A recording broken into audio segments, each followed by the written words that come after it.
Python के बारे में पहला लेक्चर हम लोग अटेंड करने जा रहे हैं। पाइथन जो है आपके लिए बहुत इम्पोर्टेंट लैंग्वेज है।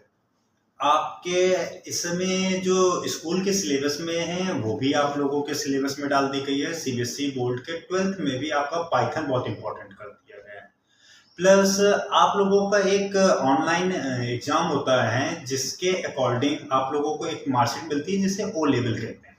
ओ लेवल में ये थर्ड पेपर के रूप में आप थर्ड पेपर में ये भी आपके लिए बहुत इंपॉर्टेंट टॉपिक है पाइथन।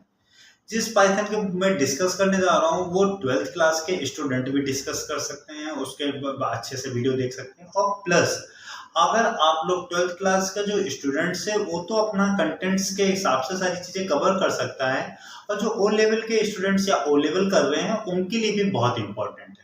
और जो लोगों को बेसिक रूप से पाइथन स्टार्टअप का चाहिए कि बेसिक पाइथन क्या होती है, वो सारी चीज़ें भी डिस्कस करना चाहते हैं, तो मैं उनके बारे में भी डिस्कस करके बताऊंगा कि बेसिक पाइथन क्या होती है। आप लोग पूरी वीडियो बहुत है इंपॉर्टेंट है, आप लोग पूरी वीडियो बहुत ध्यान से देखिएगा। और मेरे एक एक प्लेलिस्ट में आपको एक एक कंटेंट्स के बारे में सारी चीज़ें डिफाइन करके मिलेंगी।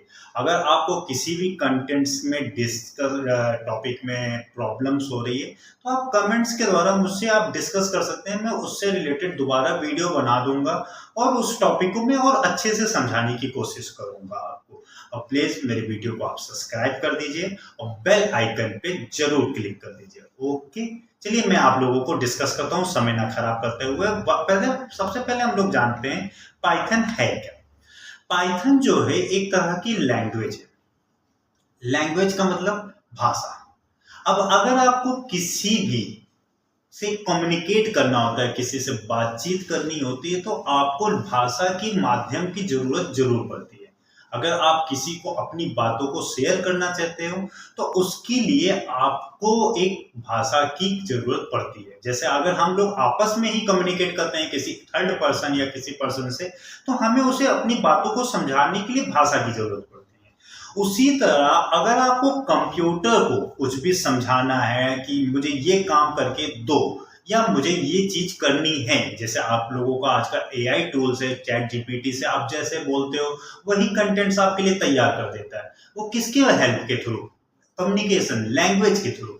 वो लैंग्वेज अब आपकी एआई के द्वारा ऑपरेट की जा रही है। अब वही लैंग्वेज आप लोग सीखने जा रहे हो, तो आप लोगों की ये लैंग्वेज बहुत हेल्पफुल लैंग्वेज है। तो पाइथन बेसिकली आपको कंप्यूटर से कम्युनिकेट करने की फैसिलिटी देता है। अगर आपको कंप्यूटर से रिलेटेड कुछ भी काम करने होते हैं तो आपको किसकी जरूरत चाहिए? पाइथन लैंग्वेज की। अब पाइथन के अलावा भी बहुत सारी लैंग्वेज लॉन्च हुई हैं मार्केट में, जैसे C++, विजुअल बेसिक, जावा, .NET, PHP।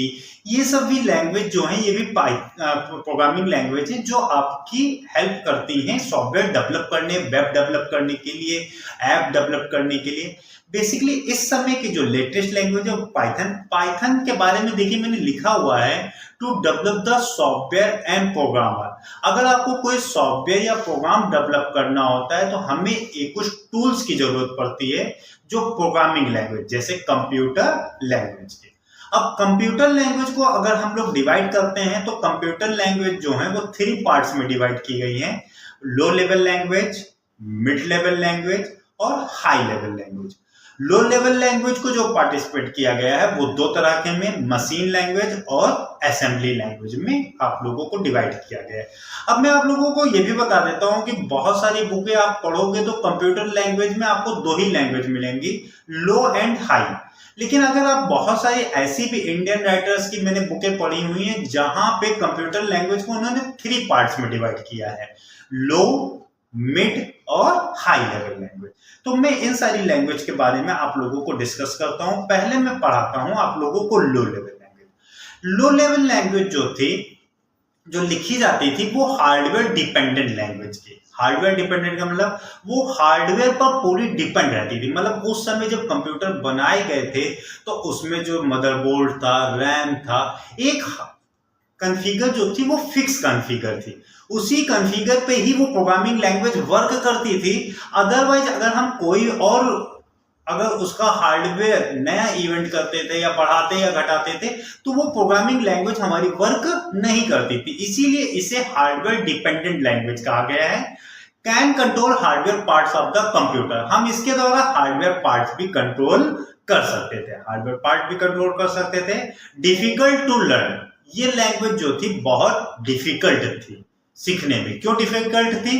क्योंकि ये लैंग्वेज जो लिखी जाती थी हमारी मशीन लैंग्वेज 0-1 फॉर्मेट में लिखी जाती थी। किस में लिखी जाती थी? 0-1 फॉर्मेट में लिखी जाती थी। और ये डायरेक्टरी हमारा कंप्यूटर समझ जाता था, क्योंकि कंप्यूटर भी हमारा 0-1 समझता है और हम लोग जो प्रोग्रामिंग लिख रहे हैं वो भी 0-1 में लिख रहे हैं। तो इससे हमारा कंप्यूटर डायरेक्ट रीड कर लेता था, जिससे हमारी स्पीड क्या हो जाती थी? फास्ट हो जाती थी।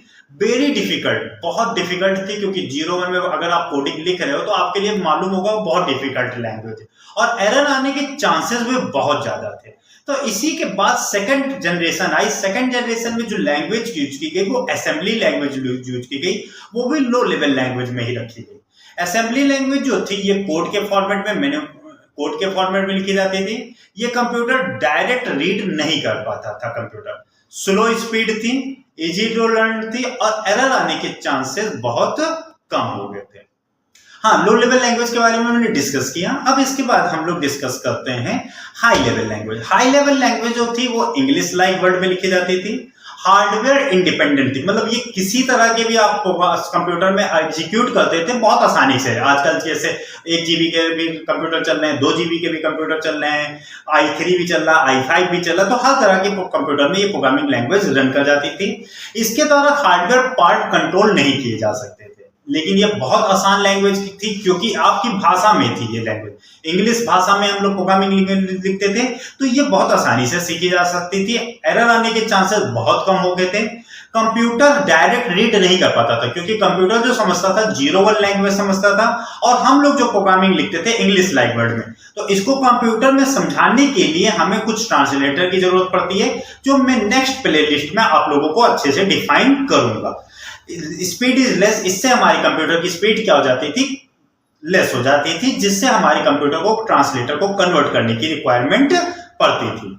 हाई लेवल लैंग्वेज में हमारी बहुत सारी लैंग्वेज आ जाती है, basic, DHTML, HTML, JavaScript, Java and Python language जो हो जाती हैं ये हाई लेवल लैंग्वेज आ जाती है। इसके बाद आया mid level language. Mid level language ने कुछ प्रॉपर्टीज तो हाई लेवल लैंग्वेज से ले ली और कुछ प्रॉपर्टीज लो लेवल लैंग्वेज से ले ली।